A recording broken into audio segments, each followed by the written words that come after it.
৭০ বছর পর আবারও শুরু হলো বাংলাদেশ ভারত যাত্রীবাহী নৌ চলাচল। গতকাল বিকেলে নারায়ণগঞ্জের পাগলায় বিআইডব্লিউটিসির জেটিতে এই কার্যক্রমের উদ্বোধন করেন স্বরাষ্ট্রমন্ত্রী আসাদুজ্জামান খান কামাল।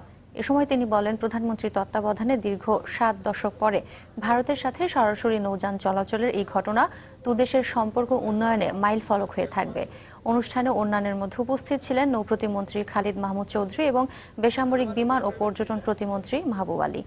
এমভি মধুমতি নামে এই যাত্রীবাহী ক্রুজটি ঢাকা কলকাতা যাতায়াত করবে। এটি চাঁদপুর, বরিশাল ও সুন্দরবন হয়ে কলকাতায় যাবে, একই পথে ফিরবে ঢাকায়।